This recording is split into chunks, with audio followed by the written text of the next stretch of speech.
De onde viemos? Para onde vamos? Por que estamos aqui? Há milênios, essas perguntas intrigam a humanidade e antes de temer as possíveis respostas ou se angustiar pela ausência de algumas delas, devemos entender que perguntar é um dom, uma arte que só o ser humano possui em meio a todos os seres que vivem nesse planeta. E esta talvez seja uma das principais peculiaridades que nos separam dos animais. Albert Einstein costumava dizer que a arte de formular perguntas talvez é mais importante que a de oferecer respostas. São as perguntas simples que só uma criança consegue fazer, que depois de feitas, conseguem trazer uma nova luz a muitas de nossas perplexidades existenciais. Diz o velho ditado, quem procura, acha. Este é realmente um pensamento popular verdadeiro. Quem procura alguma coisa com afinco, determinação, perseverança e usa dos meios disponíveis para que a busca o leve ao sucesso, com certeza achará o que está procurando. Isso também é uma verdade espiritual dita por Cristo. Ela está registrada na Bíblia Sagrada, mais especificamente no Evangelho de Mateus, capítulo 7, verso 7, que diz: Pedi e dar-se-vos-á, buscais e achareis, batei e abrir-se-vos-á. E por ser uma verdade espiritual, temos muito a aprender com ela no que diz respeito à sede pelo conhecimento. E de todas as perguntas mundiais há milênios formuladas, está a indagação de onde viemos. A busca pelas circunstâncias reais que resultaram no surgimento da raça humana parece motivar o intelecto de muitos racionais dos tempos modernos. E o tipo de resposta que se der a esta questão pode determinar o rumo filosófico da maioria de nossos conceitos. No programa de hoje, vamos conhecer um pouco acerca da mais famosa proposta sobre a origem da humanidade, a saber, a teoria da evolução das espécies. Muitos erroneamente acreditam que Charles Darwin foi o pai do conceito da evolução, ou o primeiro a propor que o homem evoluiu a partir de formas primatas que o antecederam. Mas isto não é verdade. Já bem antes dele, seu avô Erasmo Darwin fora um famoso evolucionista cujas obras sobre o assunto haviam sido traduzidas para vários idiomas. Na verdade, é possível encontrar sugestões da ideia evolucionista já nos monumentos gregos, babilônicos e egípcios da antiguidade. 4 séculos antes do nascimento de Cristo, o filósofo grego Empédocles supôs que o universo estava em estado de desenvolvimento gradual, afetando tanto a seres vivos quanto a matéria inanimada. Acreditando numa espécie de naturalismo pré-socrático, ele esboçou o que podemos citar como sendo os primeiros passos rumo ao futuro pensamento teórico evolucionista. Sobrevivente é aquele que está melhor capacitado. E isto foi aproximadamente 2.460 anos antes de Darwin. Até a segunda metade do século XVIII, a maioria das pessoas consideravam que as espécies, uma vez surgidas, se mantiveram inalteradas ao longo do tempo, ou seja, nunca se modificaram desde a criação do mundo até os dias de hoje. Para os que criam na Bíblia, isso equivalia a dizer que os animais estão hoje na exata forma e variedade que tinham quando Deus os criou no Jardim do Éden, que não sofreram qualquer alteração ao longo dos anos. Essa conclusão era o resultado de uma leitura errônea de Gênesis, capítulo 1, verso 12, que diz que quando Deus criou cada animal, o fez segundo a sua espécie. Para eles, isso significava inalterabilidade dentro da espécie, e sendo assim, qualquer ideia de mudança, por exemplo, de um urso original, cuja espécie se adaptou, fazendo surgir novos tipos de urso-panda, polar, etc., seria contrária à palavra de Deus. Mas o fato é que a Bíblia, em canto algum, nega a possibilidade de variação dentro das espécies. Esta interpretação é chamada de hipótese fixista e ela é hoje descartada pela maioria dos especialistas em biologia do mundo inteiro. Mas, naquela época, era largamente aceita. A partir, porém, do começo do século XIX, alguns especialistas passaram a defender a ideia de uma hipótese evolucionista ou transformista que considera as espécies atuais como resultado de lentas e sucessivas transformações sofridas ao longo de suas gerações. E cabe aqui um esclarecimento. O conceito de espécie é bastante complexo até hoje entre os biólogos e naturalistas. Por mais de 2 séculos, eles buscaram um consenso que até hoje não parece ter sido atingido. A definição pode parecer simples, mas não é. A princípio, um pardal é diferente de um cachorro e um gato é diferente de um peixe. Por isso dizemos que são de espécies diferentes. Mas quando a diferença é entre um urso polar e o urso asiático, a coisa se torna mais complicada. Como diferenciar, então, um pinguim real de um pinguim marroquino? Ou ainda, de um lince canadense e um lince europeu? Seriam esses animais da mesma espécie, do mesmo gênero ou apenas da mesma família? O problema é que alguns biólogos veem diferenças importantes entre esses animais, o que desaprovaria dizer que são da mesma espécie. Outros, porém, não veem diferença alguma. Assim, para se evitar maiores celeumas, as espécies são definidas apenas com base nas suas características físicas e também na sua capacidade de reprodução, é o que é chamado de isolamento reprodutivo. E isso tem uma implicação muito importante. É que, embora a Terra esteja repleta de espécies que se interagem de inúmeras maneiras, elas estão biologicamente separadas umas das outras. E esta é uma boa argumentação contra a origem comum das espécies defendida pelo evolucionismo. Deus já criou as ordens separadas, mas com capacidade de produzirem alterações entre si. Em meados do quarto século a.C., Aristóteles já havia cunhado uma teoria que ele mesmo chamava de a escada da natureza. Na sua base estariam os seres inanimados. Em seguida viriam as formas mais baixas ou imperfeitas, como plantas, flores e medusas. Acima estariam os organismos mais elevados, como peixes e baleias. Depois viriam os pássaros, os mamíferos e, por último, no topo, o homem. Essa escada de Aristóteles influenciou o pensamento ocidental até por volta de 1800. Havia, porém, algo que os seguidores da teoria de Darwin nunca iriam aceitar. É que, para Aristóteles, na escada natural, cada coisa era fixa firmemente no seu lugar, não havendo possibilidade alguma para permutas de um degrau para o outro. Assim, durante a segunda metade do século XVIII, começaram a surgir as primeiras ideias transformistas, contrariando aqueles dogmas essencialistas e fixistas que dominavam firmemente o pensamento ocidental há muitas gerações. O centro da polêmica deixou de ser o fato de existir ou não a evolução, passando a ser o mecanismo dessa evolução. Duas novas áreas de conhecimento vieram revolucionar a visão da ciência relativamente ao mecanismo de transformação ou de formação das espécies. A primeira seria a sistemática, que procuraria organizar as formas em grupos aproximadamente específicos. E a segunda, um novo conceito de espécie que advogava a possibilidade antifixista de uma espécie vir lentamente se modificando ao longo dos anos até chegar a esta forma final que conhecemos. Foi tão extraordinário o desenvolvimento científico do século XVIII que o botânico sueco Carl von Linné estabeleceu um sistema hierárquico de classificação dos organismos que ainda hoje é usado. Seu imenso catálogo, denominado Sistema da Natureza, começou como um pequeno folheto e, depois de anos de estudo, passou a compor vários volumes. O curioso é que Linné era um crente fervoroso das Escrituras e, originalmente, seus estudos eram uma tentativa de refletir o plano divino da criação e demonstrar a organização de Deus. Porém, ao ser lido por outros, os seus conceitos passaram a ter outro viés: permitir aos cientistas identificar semelhanças e diferenças entre os seres vivos, deduzindo a partir disto que haveria uma possível origem comum a todos eles, o que forneceu terreno fértil para as futuras ideias evolucionistas. Mas, na concepção de Linné, a semelhança vista, por exemplo, entre algumas flores, não significava parentesco, mas estilo. Elas eram semelhantes porque refletiam o estilo artístico do próprio Deus. O problema é que seu conceito, embora verdadeiro, acabou reforçando a errônea ideia do fixismo. Apresentando um novo conceito de espécie, o pesquisador Georges Louis Leclerc, conde de Buffon, acreditava que poderiam haver variações dentro de uma mesma espécie. Sua monumental enciclopédia ilustrada, chamada História Natural, chegou a ter 44 volumes, e ela continha algumas das primeiras especulações evolucionistas. Os 3 primeiros volumes saíram em 1794, quando Buffon morreu. Mais de 32 volumes já haviam sido publicados. Os 9 últimos saíram apenas após a sua morte. Ele apresentou um conceito novo de espécie como sendo unidades isoladas com capacidade de reprodução e transformação entre si mesmas. No 4º volume de sua obra, ele especulou abertamente sobre a possibilidade de espécies muito similares terem se originado de um mesmo ancestral.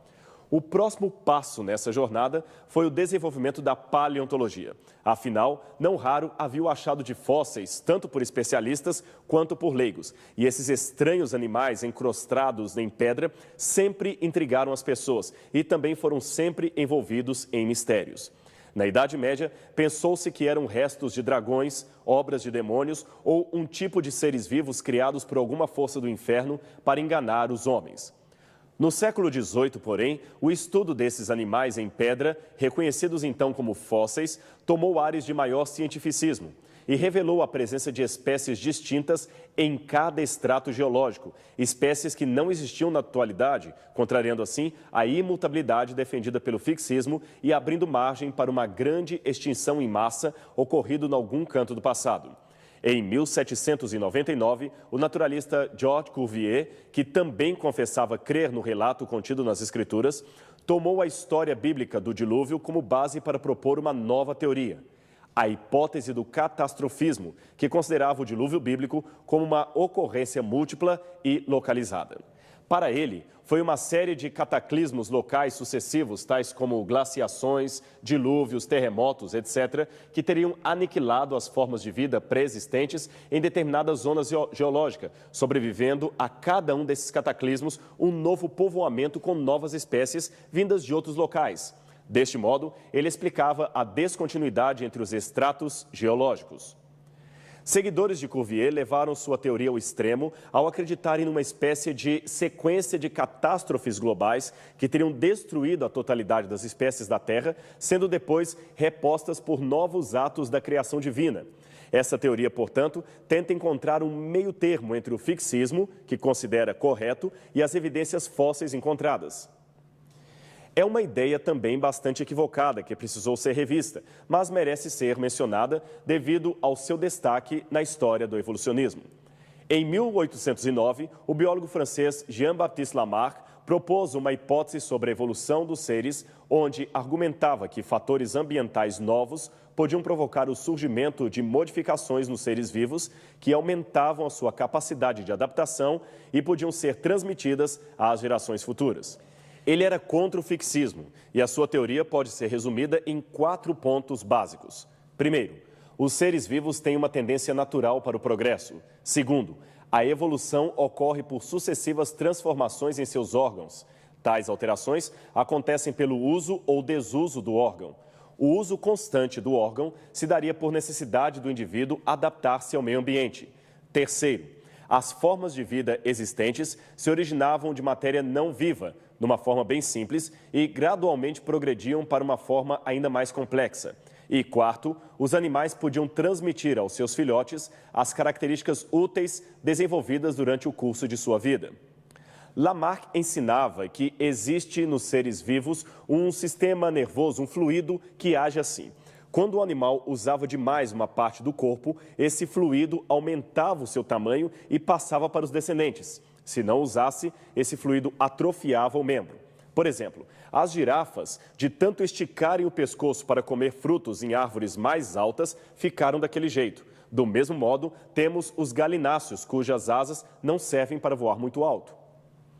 Porém, mais tarde, essa teoria lamarquista foi refutada pela comunidade científica através de numerosos experimentos, como o de Weizmann, na segunda metade do século XIX, que consistiu em cortar o rabo de ratos por 20 gerações sucessivas. Weizmann demonstrou que a característica adquirida, ausência de rabo, não era transmitida aos descendentes, pois todas as gerações de ratos da experiência continuavam nascendo com os rabos tão longos como os da primeira geração. Desde 1930 que a sua teoria está oficialmente descartada na comunidade científica, embora recentemente haja alguns que tentem reviver as suas ideias. As ideias de Lamarck, contudo, não devem ser confundidas com alterações genotípicas ou fenotípicas que os biólogos hoje defendem. Por ora, basta dizer que a compreensão criacionista de algumas modificações genéticas assinala que talvez existam possibilidades de variação já presentes no DNA original. Portanto, não foi uma legítima mutação da espécie, mas antes o desenvolvimento de uma possibilidade já presente na matriz. E quanto ao famoso Charles Darwin? Bem, a sua contribuição para a teoria do evolucionismo foi significativamente marcante devido aos seus argumentos apresentados em 1859 na obra inicialmente intitulada Sobre a Origem das Espécies, onde propôs que as modificações adaptativas das espécies são determinadas pelo mecanismo da seleção natural, ou seja, da sobrevivência dos mais aptos, termo este criado por Herbert Spencer e citado a partir da 5ª edição da obra. Era esse processo que resultava no surgimento de novas espécies e na extinção de outras. A teoria evolucionista de Darwin, ou darwinismo, causou grande impacto na sociedade inglesa e americana. E, apesar da falta de provas conclusivas e também de alguns questionamentos teóricos, ela foi aceita como a melhor explicação para a origem de inúmeras espécies de organismos vivos que hoje conhecemos. Curioso é notar que nos seus 2 livros, A Origem das Espécies e A Origem do Homem, Darwin usou pelo menos umas 800 vezes a frase "podemos supor que", "é provável" ou sentenças semelhantes. Como se vê, a falta de evidências impedia-o de ser categórico em suas afirmações, embora, em alguns casos, mesmo a falta de evidências e a contrariedade do senso comum não o impediram de afirmar a sua nova teoria. Veja, por exemplo, essa sua declaração publicada no 6º capítulo de Origem das Espécies. Parece absurdo ou impossível, eu o reconheço, supor que a seleção natural pudesse formar a visão com todas as inimitáveis disposições que permitem ajustar o foco a diversas distâncias, admitir uma quantidade variável de luz e corrigir as aberrações esféricas cromáticas. Quando se afirmou pela primeira vez que o Sol é imóvel e a Terra gira em torno dele, o senso comum da humanidade declarou falsa a doutrina. Mas sabe-se que o velho ditado, vox populi, vox dei, não se admite em matéria científica. Mas também não se admite em matéria científica suposições que não se tenham como provar ou, no mínimo, evidenciar para uma boa hipótese de trabalho. Note que, noutra parte do livro, Darwin mesmo admitiu que a sua teoria podia ser invalidada. Veja este outro trecho que ele mesmo escreveu. Se pudesse ser demonstrado que existiu algum órgão complexo que não pudesse ter sido formado por modificações leves, sucessivas ou numerosas, minha teoria estaria completamente destruída. Observe que Darwin pediu apenas que se mostrasse um órgão. Em sua época, só havia microscópio óptico e não era possível se conhecer toda a complexidade do olho, do ouvido, do cérebro e dos sistemas do corpo humano. Embora Darwin tenha pedido apenas um órgão complexo para mostrar-lhe a impossibilidade de sua teoria, existem vários. Todos os órgãos são complexos. Bastaria mostrar-lhe uma célula. Mas vamos voltar um pouco na história e descobrir como Darwin teve o seu insight acerca da evolução das espécies. Foi nessa escola em Edimburgo que Darwin começou seus estudos de medicina no ano de 1825, com apenas 16 anos de idade. Abandonando o curso, transferiu-se para Cambridge, onde iniciou o estudo de teologia, conforme o desejo do pai. Em 1831, abandonando mais uma vez a carreira estudantil, Darwin entrou a bordo do navio HMS Beagle e partiu para uma expedição de naturalistas numa viagem de estudo em alguns países da América do Sul, notadamente o Brasil e as ilhas do Pacífico. Foram 5 anos de excursão a bordo do navio e Darwin tinha em torno de 22 anos. Durante todo o trajeto, ele fez observações e coletou espécimes. Nas Ilhas Galápagos, próximas ao Equador, ele observou que algumas espécies de pássaros tinham o bico mais afiado que outras. Ao invés de compartilharem os mesmos animais, cada ilha de Galápagos parecia ter as suas espécies particulares, próprias de sua flora e fauna. Havia, por exemplo, mais de 12 tipos de tentilhões. Todos tinham o bico ligeiramente diferente um do outro, o que lhes permitia consumir alimentos diferentes e viverem em lugares distintos. Isso mexeu com Darwin, mas não foi aí que ele formulou a sua teoria da evolução. Somente depois que retornou para a Inglaterra é que ele reuniu seus dados e chegou a certas conclusões. De volta à Inglaterra, Darwin trabalhou 20 anos publicando as suas propostas. As espécies de animais não eram naturalmente fixas, como ele havia aprendido nas aulas de teologia. Houve modificações ascendentes e estas não podiam ser negadas. Sendo um observador, Darwin percebeu que os criadores de pombo de corrida haviam criado raças melhoradas de pombos a partir de cruzamentos. E na natureza ocorreu o mesmo. Mas quem ou que provocou esses cruzamentos? A resposta veio quando Darwin leu o ensaio do economista britânico Thomas Robert Malthus, publicado em 1798 e intitulado Ensaio sobre o Princípio da População. Neste livro, Malthus dizia que o crescimento da população humana se dá em progressão geométrica, enquanto a produção de alimentos cresce somente em progressão aritmética, isto é, bem inferior ao crescimento da primeira. Logo, esse aumento desproporcional da população em relação aos meios de subsistência tenderia à fome mundial, que traria uma luta frenética pela sobrevivência. Daí, Darwin concluiu que a luta pela sobrevivência era o que motivava essa transformação dos seres. E é o que mais vale para hoje, ou seja, o mais apto é aquele que sobrevive. A diferença entre Lamarck e Darwin estava em que, para Lamarck, a seleção natural não tinha nada a ver com a evolução, pois ela simplesmente eliminava os mais fracos, deixando os sobreviventes inalterados. Já para Darwin, era a seleção natural que possibilitava tais modificações. No espaço de 30 anos, a teoria de Darwin tornou-se muito popular, inclusive nos Estados Unidos, não devido a evidências científicas, mas devido ao clima intelectual americano, que já estava preparado para a transição do teísmo e sobrenaturalismo para o humanismo e naturalismo. Mas, estranhamente, em 1842, Darwin decidiu deixar Londres e ir para esta fazenda no interior do país, onde viveria praticamente isolado de tudo e de todos. Alguns pensam que ele estava apenas procurando um lugar mais adequado para o seu repouso, enquanto outros pensam que estava sofrendo de depressão por alguma razão ainda inconclusa. Ora, não poderia também ser isso o resultado mental de se proclamar uma teoria que negue a existência de um Criador? É difícil ser dogmático. Mas o fato é que os próprios biógrafos de Darwin se espantam com a sua atitude e não escondem que em pouco tempo a sua saúde, especialmente a saúde emocional, começou a declinar. A depressão era tão grande que Darwin sentiu que não viveria por muito mais tempo. Ele então tomou providências para que o seu livro fosse publicado póstumamente. Mas o curioso é que ele viveu mais de 40 anos, sempre sofrendo de um grande distúrbio psicológico, o que foi para muitos agravado com a morte trágica de sua filha Anne Darwin. A morte de Anne, como a menina era chamada, foi o motivo determinante para Darwin perder completamente a sua fé em Deus. Devido ao seu isolamento voluntário, Darwin estava demorando para colocar em público as suas ideias. Até então, ele só trocava correspondências com alguns amigos e guardava seus manuscritos.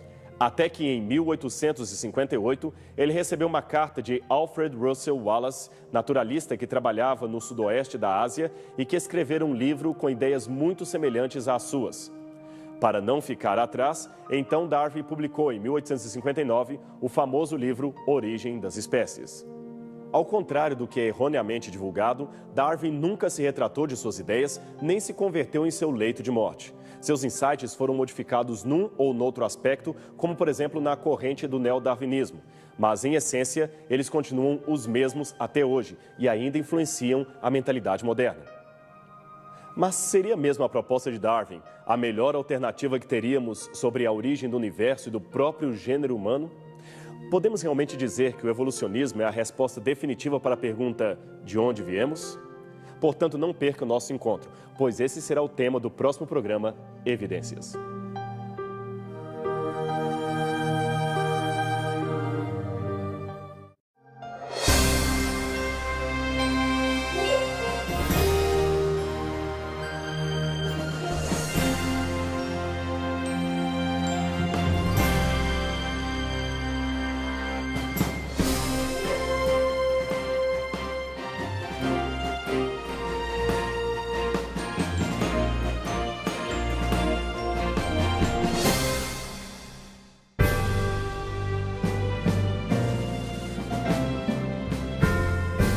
No programa Evidências anterior, iniciamos uma jornada pelas ideias quanto à origem da vida e você viu a primeira parte da história da teoria evolucionista de Charles Robert Darwin.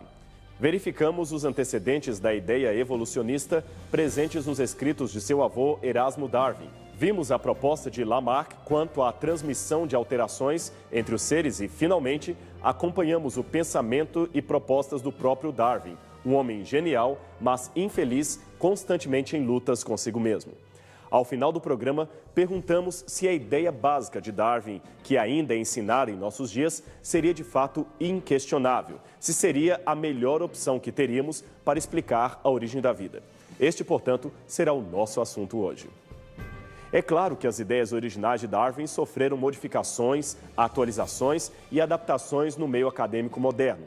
Fala-se até em neodarwinismo como sendo a maneira mais apropriada de se expor à questão, pois darwinianismo remeteria a teorias provisórias do autor que hoje já não são mais discutidas.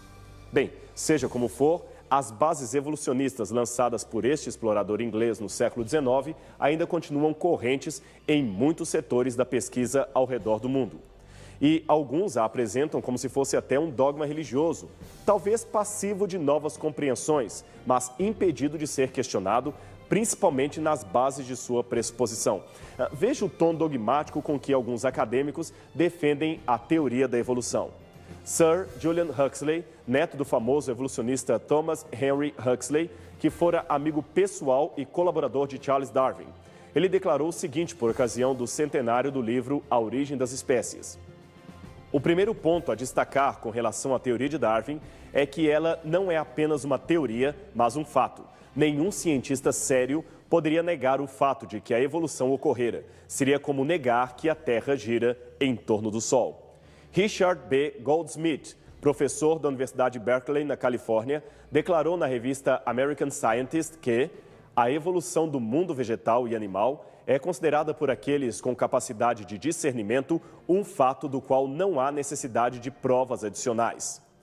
O geneticista da Universidade de Colômbia, Theodosius Dobzhansky, em seu livro A Genética e a Origem da Vida, escreveu: dentre a presente geração, nenhuma pessoa bem informada pode admitir qualquer dúvida acerca da validade da teoria da evolução no que diz respeito ao fato dela ter ocorrido. E, por fim, temos a declaração do famoso Dr. Richard Low, professor de paleontologia em Yale, que aqui aparece em uma capa da edição de 1925 da revista Time. Ele diz: desde os dias de Darwin, a evolução tem sido mais e mais aceita pelo público em geral. Os mais informados e os pensadores de hoje não têm a menor dúvida de que a evolução é o único meio lógico de entender e interpretar a criação. Conquanto não se tenha certeza quanto ao seu modus operandi, podemos estar seguros de que o grande processo tem estado de acordo com as grandes leis naturais, algumas das quais são ainda desconhecidas ou talvez incognoscíveis. Apesar de serem declarações fortes, feitas por acadêmicos de renome, essas afirmações não estão isentas de questionamentos. Veja, por exemplo, como é procedente a seguinte observação feita a esta última declaração de Richard Low. Então, os biólogos continuam seguros da evolução. Mas alguém pode ser tentado a perguntar: se algumas das grandes leis naturais são ainda desconhecidas, como podemos saber o que há nelas para se afirmar que a evolução está de acordo com essas leis? E se algumas são provavelmente incognoscíveis, como podemos saber que são lógicas? Quem fez essas observações foi nada mais nada menos que o químico Anton Stanley, e ele a escreveu no seu best-seller Science is a Sacred Cow. A ciência é uma vaca sagrada. Como o próprio nome diz, o livro, publicado originalmente em 1950, foi uma crítica àqueles cientistas que, devido à sua formação acadêmica, sentiam-se superiores aos demais intelectos, fazendo-se, inclusive, afirmações dogmáticas sobre aquilo que não haviam conseguido provar. Era realmente um livro polêmico, mas saiba que até o próprio Albert Einstein fez elogios e recomendações à leitura desse material. Mas nem todos os evolucionistas são assim tão dogmáticos em suas declarações. Alguns deles, de modo estranhamente sincero, abrem bastante espaço para alimentar dúvidas quanto ao modelo de Darwin. Horácio H. Newman, por exemplo, foi um zoologista da Universidade de Chicago que chegou a declarar que apenas os ignorantes, dogmáticos e os debilitados conseguem imaginar uma alternativa de crença além da evolução. Mas veja o que ele mesmo foi obrigado posteriormente a admitir. Relutante como possa ser ter de admiti-lo, a honestidade compele o evolucionista a admitir que não há nenhuma prova absoluta da evolução orgânica. Isso está em seu livro Evolution, Genetics and Eugenics, publicado em 1932. Até um famoso professor de Harvard, Ernest Mayr, também admitiu: O fato da teoria sintética evolucionária ser tão universalmente aceita não é uma prova de sua exatidão. A teoria básica é, em muitas diferentes instâncias, dificilmente mais que um postulado. Apenas uma observação. Postulado quer dizer uma suposição assumida sem qualquer prova que a evidencie. Veja agora alguns trechos do prefácio do livro Origem das Espécies, edição comemorativa dos 100 anos, escrito pelo famoso entomologista Sir W. R. Thompson, diretor do Commonwealth Instituto de Biologia e Controle de Ottawa, no Canadá. Como bem sabemos, existe uma grande divergência de opinião entre os biólogos, não apenas acerca das causas da evolução, mas inclusive acerca do seu processo atual. Esta divergência existe porque as evidências são insatisfatórias e não permitem uma conclusão acertada. Seria, pois, apropriado chamar a atenção do público leigo para as discordâncias acerca da evolução. Contudo, recentes declarações de alguns evolucionistas dão a entender que eles defendem esta irracional posição. Tal situação de manter o crédito perante o público pela supressão do criticismo e a omissão das dificuldades é anormal e indesejável na ciência. E são muitos os cientistas, mesmo não religiosos, que afirmam categoricamente não acreditar nos postulados evolucionistas do neodarwinismo. Aliás, você já ouviu falar do movimento chamado Dissidência Científica de Darwin? Trata-se de um movimento mundial inaugurado em 2001 pelo Instituto Discovery dos Estados Unidos, que reúne centenas de cientistas do mundo inteiro, dos mais diferentes países e categorias, mas que afirmam unanimemente, sem dificuldade alguma, a sua discordância pública da teoria do evolucionismo. A lista dos afiliados, atualizada anualmente, já possui mais de 700 cientistas, todos com doutorados na área de química, física, biologia, medicina e áreas afins, que publicamente declaram o seguinte: nós somos céticos em relação às alegações de que as mutações aleatórias e a seleção natural podem ser responsáveis pela complexidade da vida. Seria importante que se encorajasse um estudo mais minucioso das evidências apresentadas em favor da teoria darwinista. As frases são simples e diretas, e talvez seja isto que preocupa muitos evolucionistas, é que pessoas, mesmo leigas, de imediato podem compreender aquilo que está sendo dito, aquilo que estes cientistas estão corajosamente apoiando, e a razão disto é também muito importante. A publicação desta lista na internet incomodou tanto que a reação foi imediata. Em 2006, por exemplo, o escritor de ciências do jornal The New York Times, Ken Chiang, escreveu um artigo argumentando que poucos biólogos, mas muitos evangélicos, haviam assinado a petição contrária a Darwin. Mas a sua acusação acabou revelando-se como falsa. O Instituto Discovery não tem ligação alguma com qualquer religião e mais de 70% dos cientistas afiliados no movimento não possuem qualquer religião e grande parte deles nem se dizem criacionistas. A sua discordância, portanto, não é motivada por fatores religiosos, mas pelo simples fato de admitirem profissionalmente que o evolucionismo é uma teoria repleta de problemas científicos.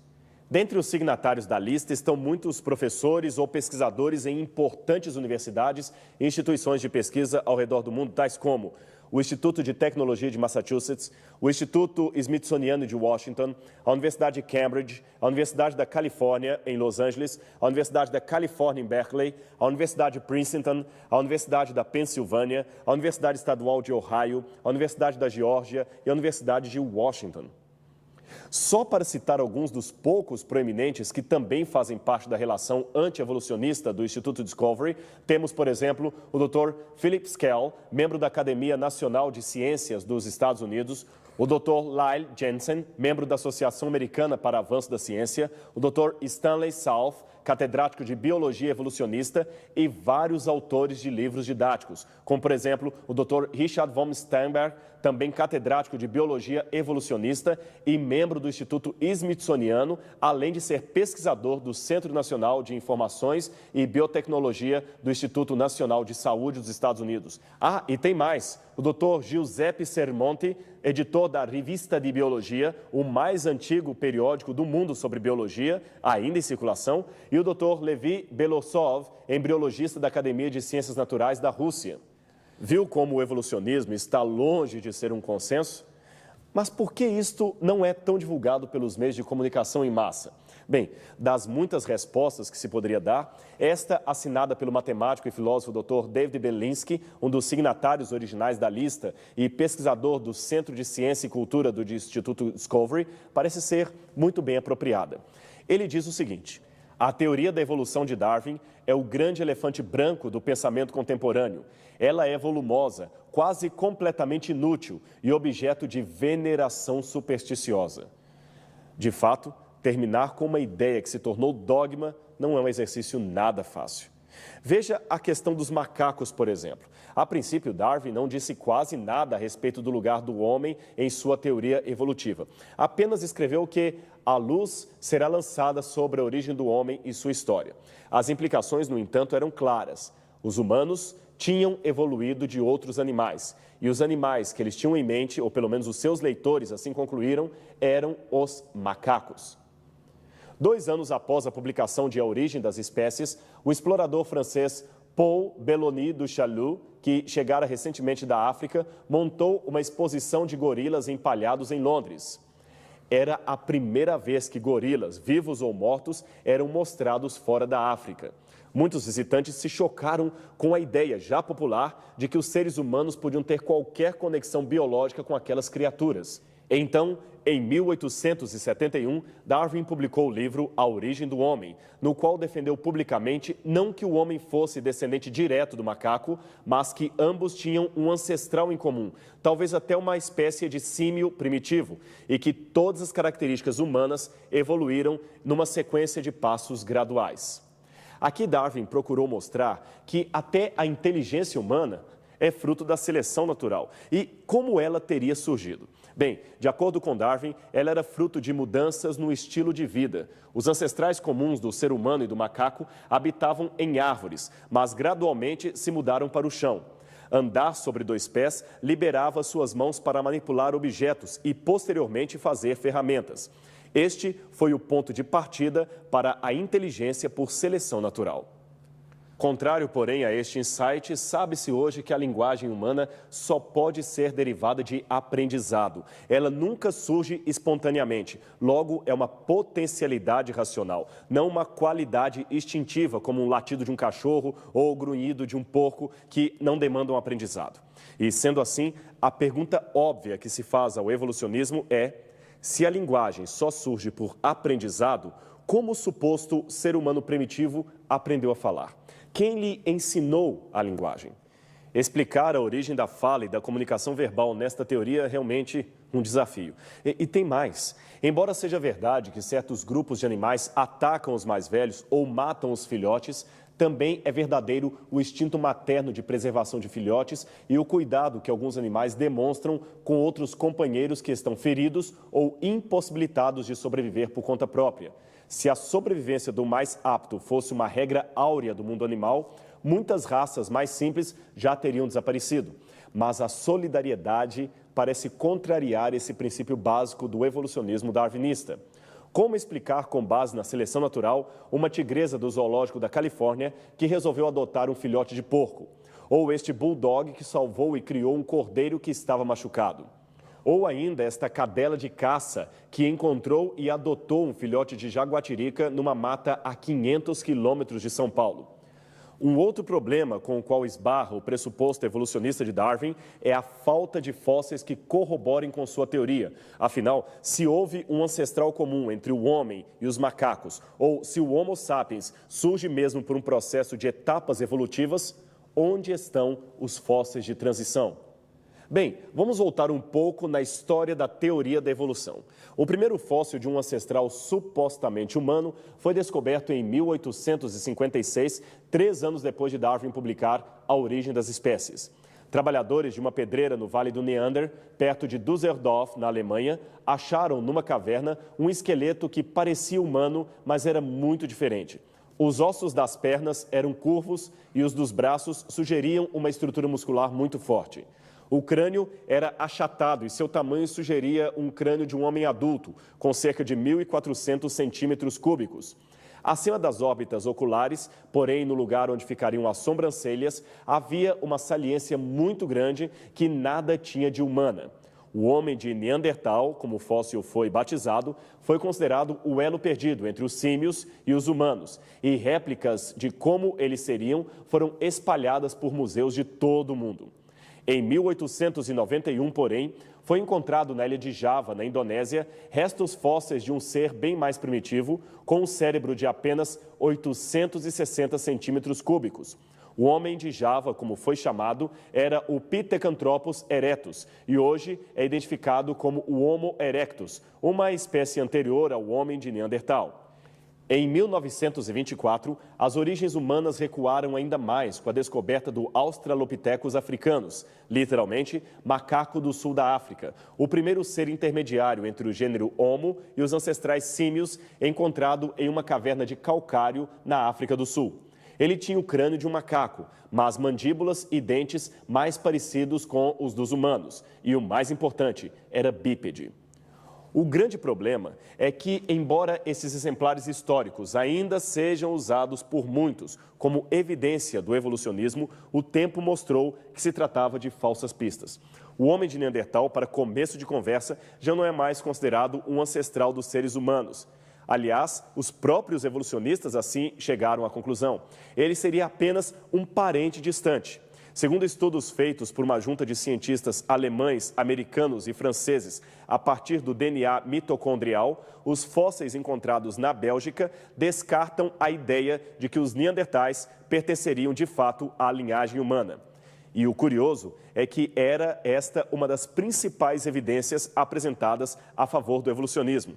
Quanto ao exemplar encontrado na ilha de Java, o seu descobridor foi o explorador holandês Eugène de Bois, e tudo o que ele encontrou foram uma caixa craniana occipital e um fêmur e um dente molar, todos em lugares completamente diferentes. Gratuitamente, ele supôs que pertenceriam ao mesmo ser. Como o crânio era símio e o fêmur humano, supôs ser um macaco que andava em pé. Nasceu assim o Pithecanthropus erectus. O estranho é que Eugène de Bois não permitia mais ninguém examinar os fósseis. Somente 35 anos depois, o Dr. Hrdlicka, do Instituto Smithsoniano, foi examinar o achado e se espantou com a pobreza das evidências. O achado foi então desconsiderado no mundo acadêmico. No início do século XX, estes 3 geólogos, sendo o do centro famoso Charles Dawson, encontraram no sul da Inglaterra o que seria um crânio humano perto de um maxilar semelhante ao de um macaco. A sua descoberta ficou famosa e foi batizada de o Homem de Piltdown. Um segundo crânio encontrado na mesma região pelo professor Arthur Smith Woodward confirmou aparentemente a tese da primeira descoberta e convenceu a maioria dos pesquisadores de que o homem de Piltdown, então chamado Eanthropus dawsoni, era o tão sonhado elo perdido e que o mesmo tinha pelo menos 500 mil de anos. Testes, porém, feitos a partir de 1950, mostraram que o crânio, datado em centenas de milhares de anos, era, na verdade, o crânio de um homem moderno. E o maxilar nada tinha a ver com o crânio. Era apenas a mandíbula de um macaco e esta era tão velha quanto o ano de sua descoberta. Tudo não passava de uma trapaça. Muitos também foram levados a crer que os embriões de seres humanos e de animais passavam por vários estágios evolutivos, recapitulando o próprio processo da evolução. Para evidenciar o seu parentesco, dispuseram-se fotos que aparentemente comprovariam que embriões de seres humanos, galinhas, peixes e macacos eram de fato muito similares. Esta ideia, então classificada como lei biogenética, foi cunhada por volta de 1860 pelo médico alemão Ernest Haeckel, um dos principais aliados de Darwin, juntamente com Huxley. Ele dizia que a ontogenia recapitula a filogenia, ou seja, a recapitulação embriológica. A sua tese era de que um organismo em estado embrionário recapitularia os traços evolutivos da natureza e se pareceria tremendamente com outro, evidenciando assim a sua origem comum. Uma vez que Haeckel também era versado artista, veja aqui o quadro que ele mesmo desenhou e apresentava em seus debates contra o criacionismo. Note como os embriões de um ser humano se parecem com os de um porco, de um peixe, de uma salamandra e de outros animais que perfazem o desenho. O argumento evolucionista era quase irretorquível, não fosse um pequeno detalhe. Tudo, novamente, não passava de uma fraude. Quem descobriu inicialmente a farsa foi o Dr. Hittmeyer, professor de Zoologia e Anatomia Comparada da Universidade de Basileia, em 1868. Ele e outro cientista de Leipzig, o Dr. Wilhelm, mostraram que os desenhos de Haeckel foram uma modificação fraudulenta de outros originais. Uma das grandes incógnitas do evolucionismo moderno está no fato de que, mesmo sendo hoje largamente reconhecido que os desenhos de Haeckel foram fraudados, o seu esquema continua sendo ensinado em livros de biologia estudados em todo o mundo. Eu tenho aqui algo para mostrar a você. Trata-se da réplica de um fóssil que, por anos, serviu de argumento ao evolucionismo. É o Archaeopteryx, mas, nesse caso, não se trata de uma fraude, e sim de uma má compreensão dos fatos. É que ele tinha garras nas asas, dentes no bico e cauda acima do normal, além de ser coberto de penas. Julgavam, com base nisto, que seria um réptil de asas, logo um legítimo exemplar de um elo perdido, isto é, de um ser que seria meio réptil, meio ave. Na época em que o fóssil apareceu, evolucionistas argumentavam que ele era o elo perdido e criacionistas contra-argumentavam que os avestruzes, até hoje, também possuem garras nas asas e os gansos dentes no bico e nem por isso deixavam de ser apenas aves. O problema é que, quando encontraram os primeiros fósseis do Archaeopteryx em 1850, esses estavam bastante incompletos. Devido à semelhança de seus ossos com os desse dinossauro chamado Compsognathus, confundiram-no com o suposto lagarto emplumado, que hoje estaria extinto. Numa segunda tentativa, classificaram-no como sendo um Pterodactylus, mas isto também estava errado. Hoje, sabe-se finalmente que se tratava apenas de uma ave e nada mais. Mas um engano pior do que este aconteceu em 1922 e envolveu nada mais, nada menos que o respeitadíssimo paleontólogo Dr. Henry Fairfield Osborn, que aqui aparece junto a 2 outros cientistas no escritório do Museu de História Natural de Nova York. É que o Dr. Osborn recebeu naquela data um dente fóssil que foi encontrado nos depósitos do Pleoceno, no estado do Nebraska. Osborn era, na época, o diretor do Museu Americano de História Natural e, encantado, proclamou que o dente possuía características do homem e do chimpanzé, portanto seria um ancestral comum a ambos. Vários cientistas de renome apoiaram o paleontólogo que chegou a publicar no Jornal de Notícias Ilustradas de Londres o desenho de como seria o dono do dente e a sua fêmea, então tecnicamente chamados de Hesperopithecus.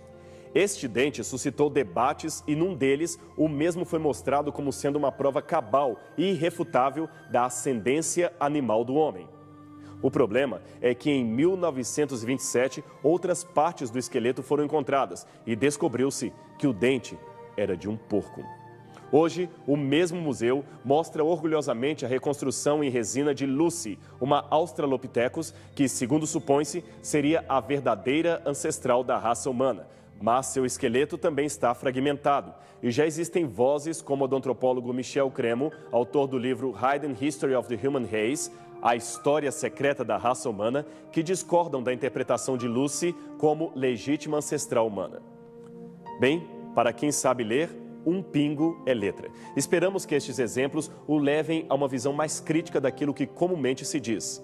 E, aliás, é por estas e outras razões que muitos acadêmicos de renome ainda preferem a velha máxima bíblica sobre as origens. Aquela que diz, no princípio, criou Deus os céus e a terra. A certeza de que temos um Criador que nos ama e que dá um sentido à história ainda é e sempre será a melhor das alternativas quanto à origem e o futuro da humanidade.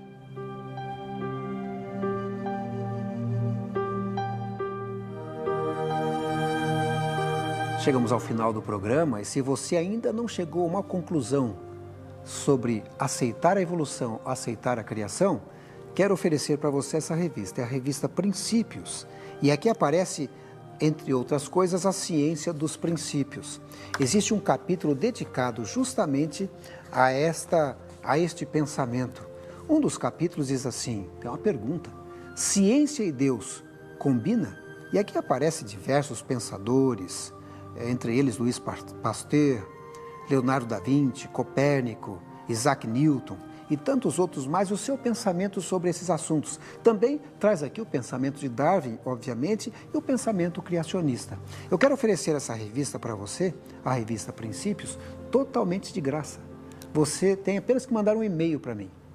O e-mail é evidencias@novotempo.org.br. Coloque o seu nome, seu endereço postal, para que a gente envie para você totalmente de graça essa revista, a revista Princípios. Quem sabe você, ao lê-la, vai tomar a sua decisão.